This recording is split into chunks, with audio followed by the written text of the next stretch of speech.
윤석열 정부는 운전마저 포기했습니다. 2022년 10월 29일 이태원에 국가는 없었습니다. 최초 신고는 무시됐고 수차례 구조 요청에도 불구하고 합의 규환 속에 믿을 수 없는 참사가 벌어졌습니다. 국가는 아무도 책임지고 있지 않습니다. 집권 여당은 가4당이 발의한 이태원 참사 특별법을 반대하고 계시지 않습니까? 참으로 인정합니다. 지난주에 일본이 후쿠시마 오염수 방류시설 시운전을 시작했습니다. 우리 어민들은 후쿠시마 오염수 방류는 사형 선고라면서 대책을 요구하고 계십니다. 하지만 정부는 국민의 불안과 우려를 괴담으로 치부하고 사법 조치하겠다고 위협하고 있습니다. 당당하지 못한 처사입니다. 다른 선택지가 얼마든지 있는데도 일본 정부는 쉽고 비용이 적게 드는 방류를 굳이 고집하고 있습니다. 정부는 더 이상 일본 정부를 대신하는 것처럼 강변하지 말고 주권 국가답게 방류를 막기 위한 실질 행동, 실천에 나서야 합니다. 다른 피해국처럼 반대 의사를 명백하게 발표해야 합니다. 피해국들과 연대해서 국제해양재판소에 제소하고 방류 금지 임시조치 요구해야 되지 않겠습니까? 국민 여러분, 우리 민주당은 국민을 포기하지 않겠습니다. 민주당부터 할 수 있는 일을 하겠습니다. 첫 번째로 민생과 경제 회복을 위해서 35조 원 규모의 추경 편성을 추진하겠습니다.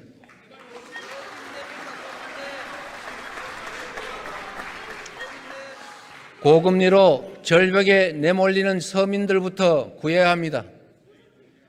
금융 취약계층에 대한 긴급 생계비 대출, 중소기업 자영업자에 대한 이자와 고정비 지원에 약 12조 원 정도가 필요하다고 판단합니다. 치솟는 물가와 에너지 요금 부담에서 서민들을 보호해야 합니다. 물가 피해 계층을 중심으로 에너지 물가 지원금, 소상공인 자영업자들을 위한 가스 전기요금 지원, 농민들을 위한 농업 전기요금 지원, 지역화폐 예산 증액 등을 위해서 약 11조 원이 필요하다고 판단합니다. 주거 안정을 위해서 최소한의 삶을 보장할 수 있는 지원 예산을 편성해야 합니다. 주택 매입을 해서 공공임대로 전환할 기회입니다. 전세보증금 이자 지원과 PF 배드뱅크 설립 등의 총 7조 원 정도의 예산이 필요합니다. 경기 불황기가 바로 정부가 활동할 때입니다. 추락하는 경제를 살리기 위해서 신속한 경제 회복 프로젝트를 가동해야 합니다. 아리백 대비와 같은 재생에너지 인프라 구축, 미래 성장을 위한 디지털 인프라 구축, 경기 회복을 위한 SOC 인프라 구축 등에도 4조 4천억 정도가 투입돼야 합니다. 그 밖에 전세 사기 피해 지원, 취약 청년 지원 확대, 국민안전 강화 등에도 재정 지원이 반드시 필요합니다. 정부가 의지만 있다면 세계 잉여금, 업무 추진비나 특활비 감액, 불용 확정된 사업의 감액 등으로 국채 발행 규모를 최소화할 수 있지 않습니까? 현재의 경기 침체 상황, 그리고 국민들의 민생 고통, 그리고 재정 운용의 효율성을 고려한다면 국채를 다소 늘려서라도 재정이 경제 회복을 위한 역할을 해야 할 때라고 생각합니다.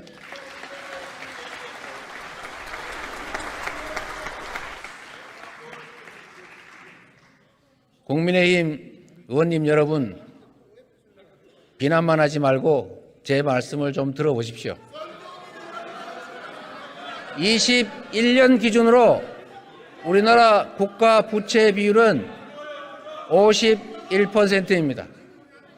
선진국 평균으로 117.9%의 절반에도 미치지 않습니다.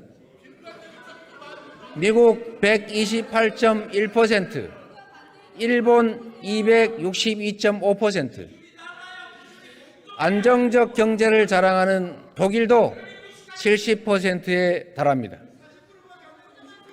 국가가 져야 될 빚을 국민이 대신 지는 이 대한민국의 이상한 현실은 결코 정의롭지 않습니다, 여러분.